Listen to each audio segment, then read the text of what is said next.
buhay sa ating lahat mga kaibigan, mga kapatid, mga kasupporters.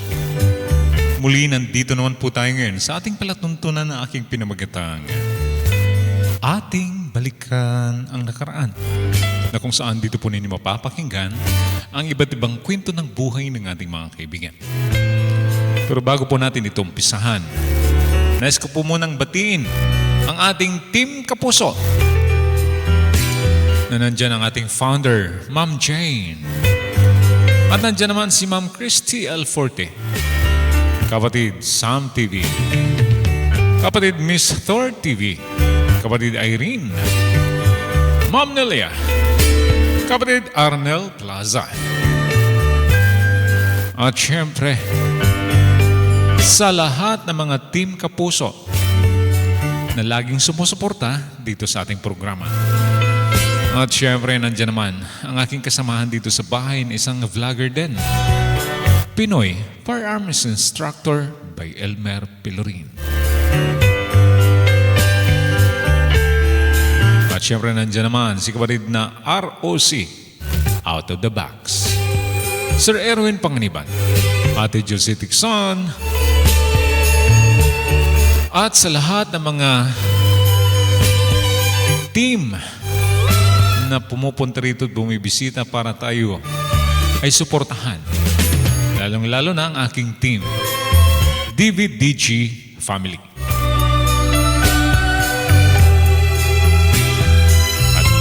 At ngayon, mayroon naman po tayong babasahing sulat mula sa ating kaibigan. Ito atin ang umpisahan.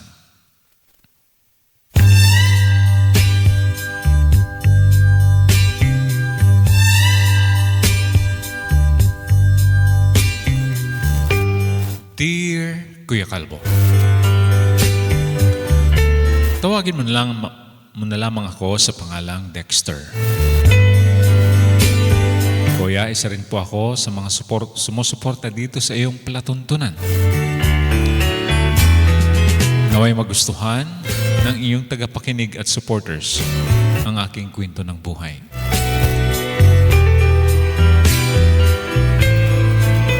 Kuya, maliit pa lang ako. Laking simbahan na ako. Dahil ang aking mga magulang ay nagsiserve sa simbahan. Kaya nung ako'y lumaki na, naging isang sakristan ako.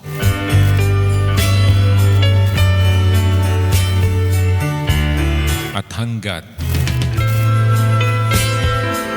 nakapasok ako sa seminarista,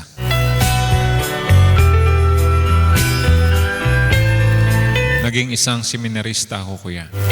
At laking tuwa ang aking mga magulang nang pumasok ako sa seminary.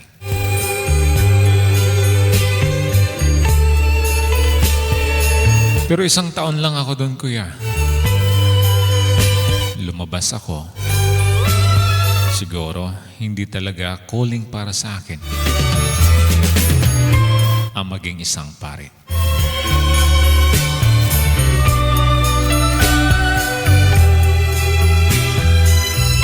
Kaya ginawa ko, nag-apply na lang ako ng trabaho, kuya.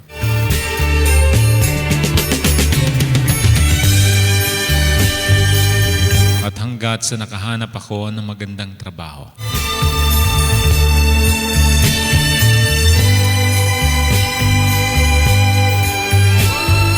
6 na buwan na ako noon sa aking trabaho, kuya. At na-love after sight ako sa aking kasamahan sa trabaho. Natawagin lang po natin sa pangalang Sandra.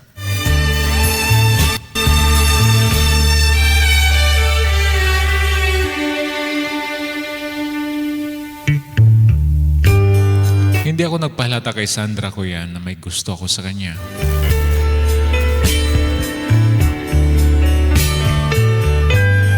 Pero buwan ang lumipas pa. Nag-uusap na kami lagi. At tinanong ko siya kung may boyfriend na. At ang sabi ni Sandra, kuya, meron na daw. Tinanong niya kung bakit ko itinanong iyon. Sabi ko, wala lang. Gusto ko lang malaman kung meron o wala. Kinulit ako ni Sandra, kuya. Bakit daw? Ako ba daw binata? O walang girlfriend? Sabi ko sa kanya, binata ako at wala pang girlfriend. Dahil doon, kuya, hindi ko na pinagpatuloy ang naramdaman ko kay Sandra. Naging barkada na lang kami dahil mayroon na siyang boyfriend.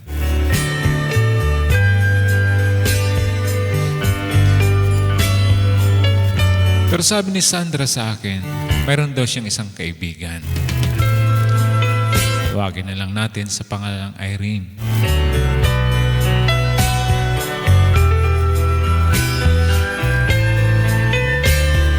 Best friend ni Sandra si Irene, kuya.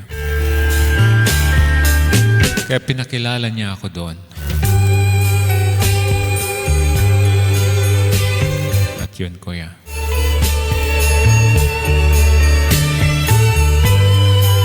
Hindi na ako nagpatumpik-tumpik pa. Niligawan ko na si Irene.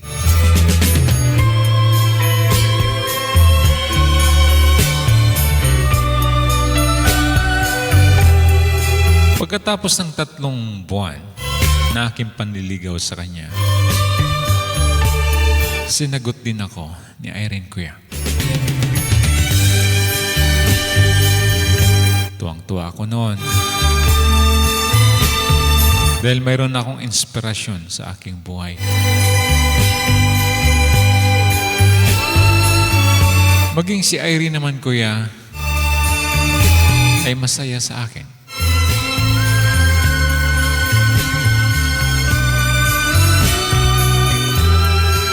Sa totoo lang daw,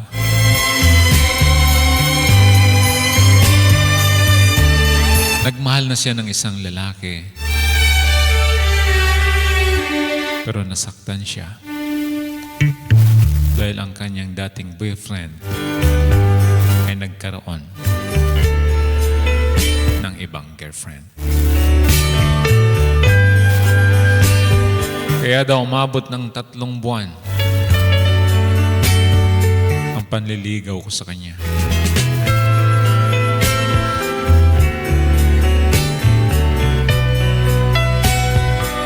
At nakita daw niya ang aking sinseridad. Kaya sinagot niya ako.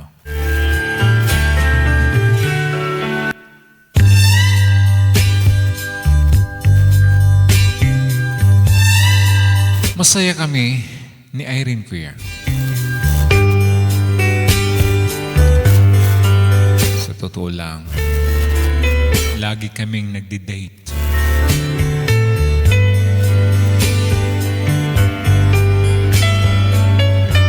Sa totoo, kuya, aminin ko, showy ako sa pag-ibig.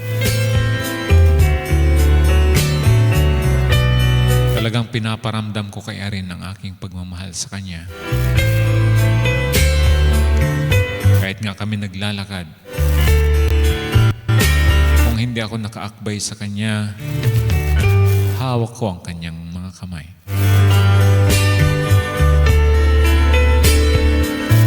At ganoon din si Irene, kuya. Kaya ganoon ko na lang siya minahal.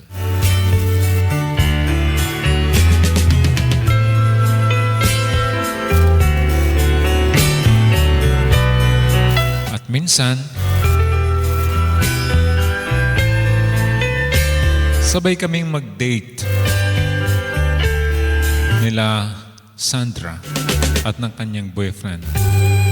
At ako naman at saka si Irene. Minsan nga nag-overnight pa kami, kuya. Lalo na pag holiday. at long weekend.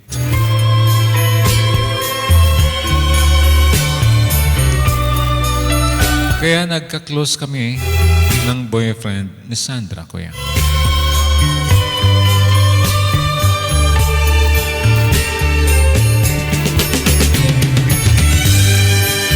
Taon na ang lumipas. Nagulat ako nang umiiyak si Sandra.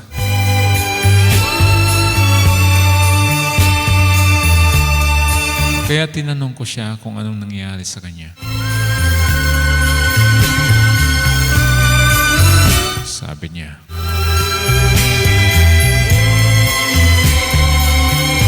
nagkahiwalay sila ng kanyang boyfriend dahil nahuli din niya ang kanyang boyfriend na mayroong ibang babae.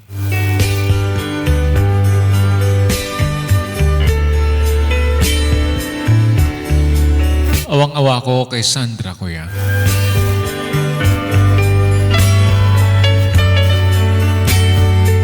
Kaya kinonfort na lang namin ni Irene si Sandra, kuya, para mawala ang kanyang kalungkutan.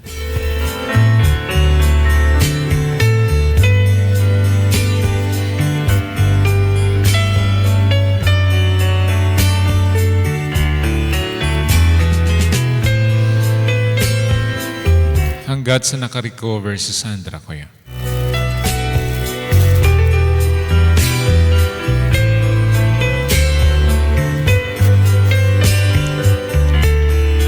Pero umabot na rin kami ng 1 taon at mahigit ni Irene noon. Hindi ko rin akalain, kuya, na mayroon ding itinatago si Irene sa akin.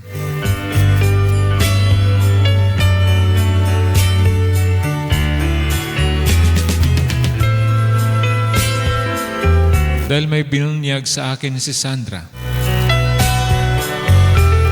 na nagpasama raw si Irene sa kanya dahil makipagtagpo ang dating boyfriend ni Irene.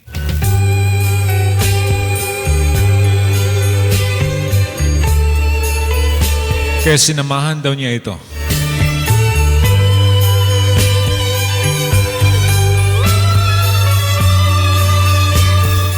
Problema, kuya, napaka-sweet daw ng dalawa na makita ni Sandra.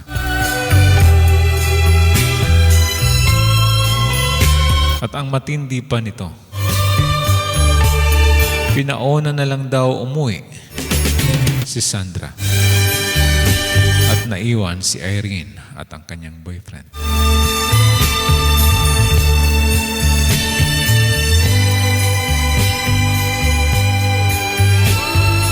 Nagtaka daw si Sandra na matagal naman na silang hiwalay.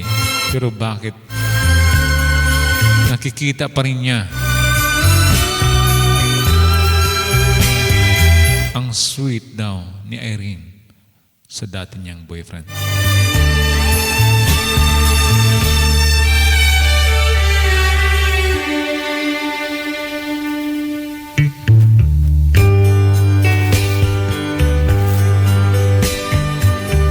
Kinabukasan, magkasama si Sandra at saka si Irene, kuya.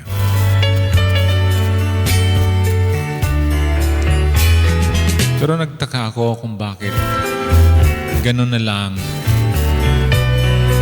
ang turing ni Sandra sa kay Irene, na hindi naman sila ganun. Close sila, pero bakit nakikita ko na umiiwas si Sandra sa kanya?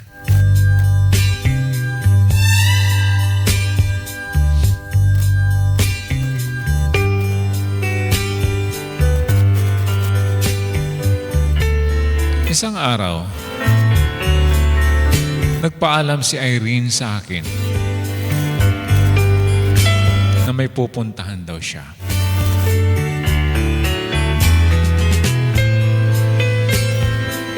Pero nagsabi pala kay Sandra na magkikita ulit si Irene at ang kanyang dating boyfriend.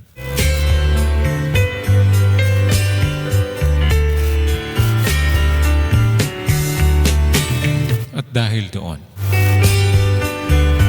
hindi na matiis ni Sandra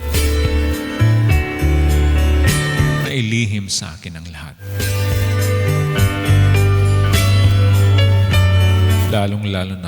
Lalong-lalo pa, may inamin daw si Irene sa kanya na pumasok sila sa motel.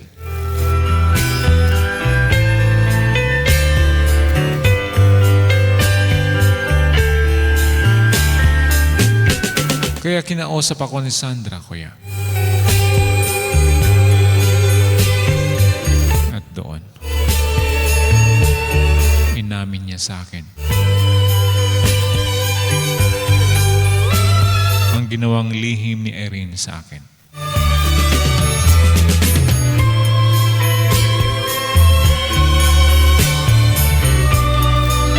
Sabi ni Sandra, nagkita daw si Irene at ang kanyang dating boyfriend. At hindi lang isang beses.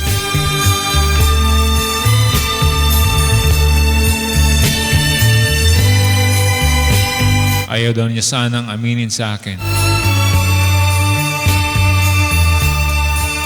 Pero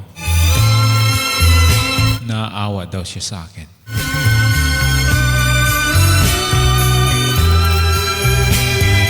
Nang dahil doon, kuya, tinampat ko si Irene.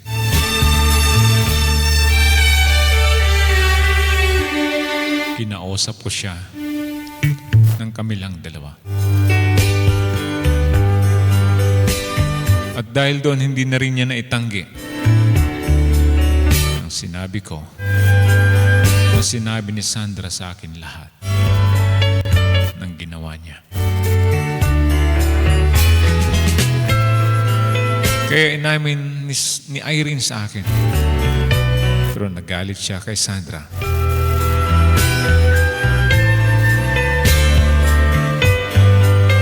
Kaya dahil doon, nagkaroon ng hindi pagkaunawaan silang dalawa.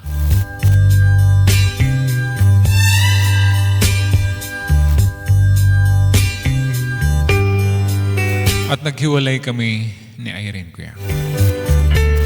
Hindi ko gusto ang ginawa niya.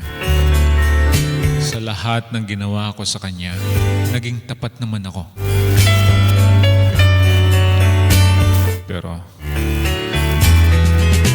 mahal pa rin niya pala ang dati niyang boyfriend.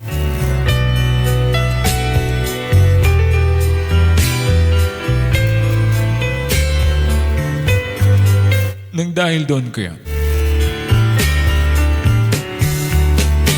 dahil wala naman ding boyfriend si Sandra, nanligaw ako sa kanya. Dahil siya naman talagang unang itinibok ng aking puso.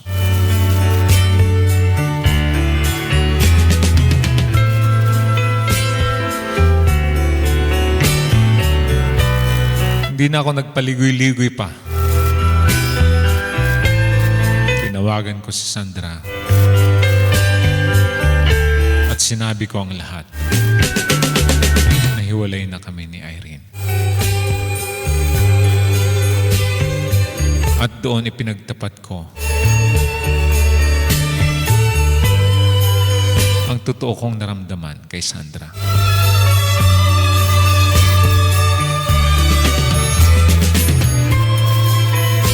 Dahil nakita naman ni Sandra kung gaano ako magmahal.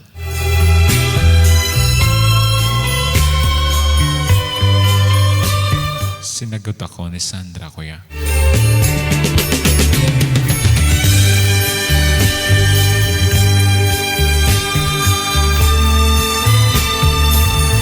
Kaya naging masaya kaming muli.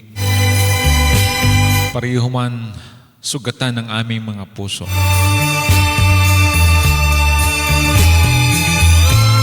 Pero masaya kami, Kuya, ni Sandra.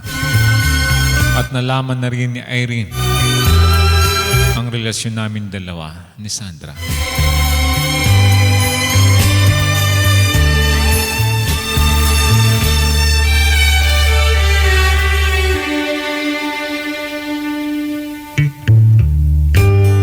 Lumipas ang ilang buwan.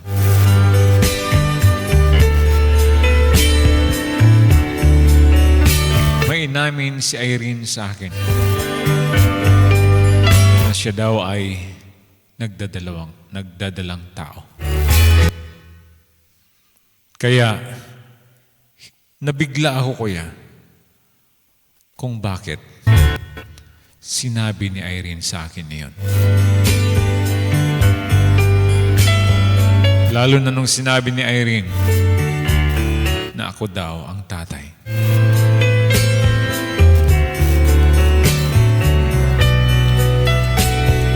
Hindi ako naniwala, Kuya. At sabi ko, hindi ko matatanggap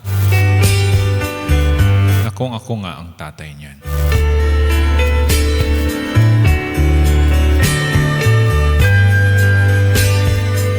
Nagpilitan ni Irene sa akin na ako daw ang tatay.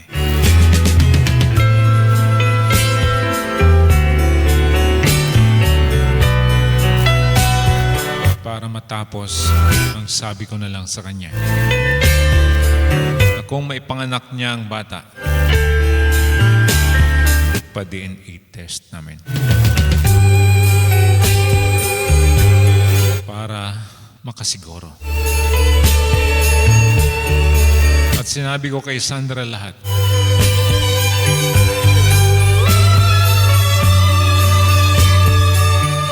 At hindi rin naniniwala si Sandra sa kanya. Sabi ko nga, masaya na kami ni Sandra. Huwag niya na kaming guluhin. Dahil may plano na rin kaming magpakasal.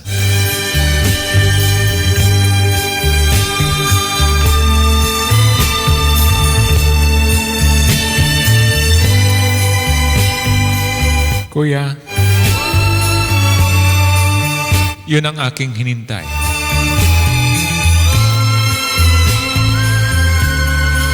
Na maipa-DNA taste namin ang sinasabi ni Irene na ako ang tatay.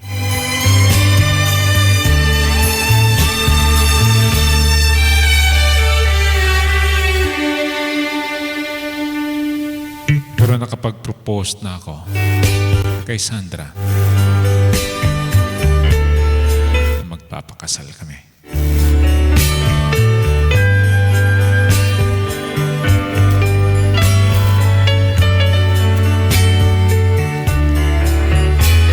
Kuya, ito po ang aking kwento ng buhay.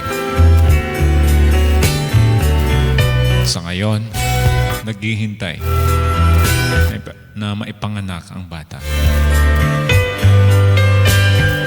Para makasiguro kung ako nga ang tatay ng bata.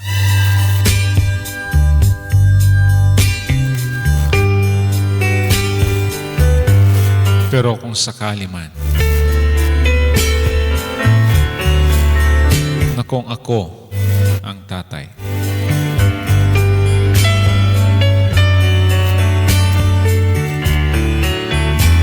aakuhin ko. Pero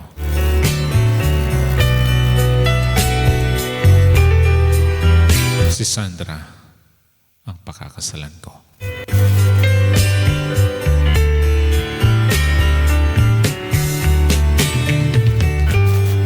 Kuya, sana nagustuhan po ninyo ang aking kwento ng buhay. At sana marami pang magpadala ng sulat dito sa iyong programa.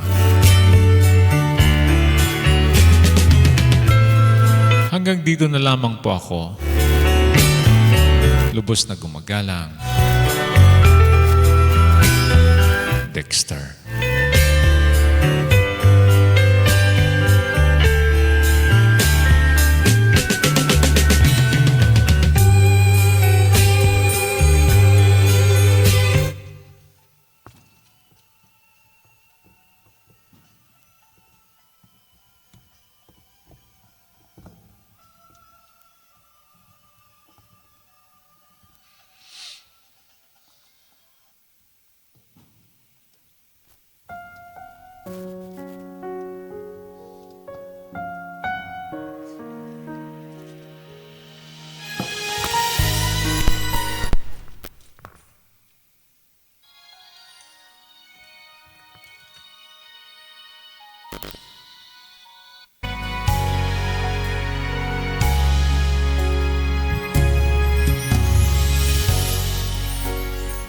Maraming salamat po, Sir Dexter, sa iyong napakagandang kwento.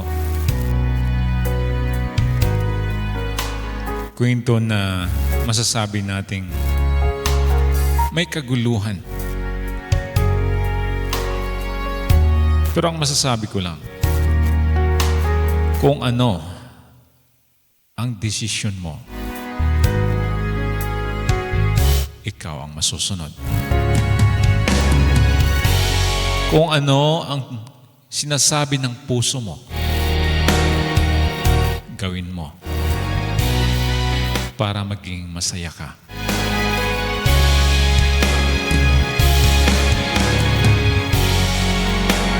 About doon sa bata. Siguro tama ang iyong desisyon doon. Na kung sakali man, kung ikaw ang tatay ng bata, ay pananagutan mo na ikaw ang tatay. Pero sabi mo nga, ang pakakasalan mo, si Ma'am Sandra.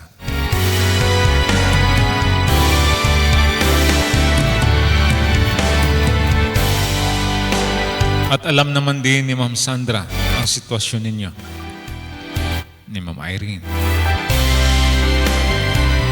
Kaya nasa sa inyong pag-uusap po yan, Sir Dexter. Kung saan kayo komportable at saan kayo masaya.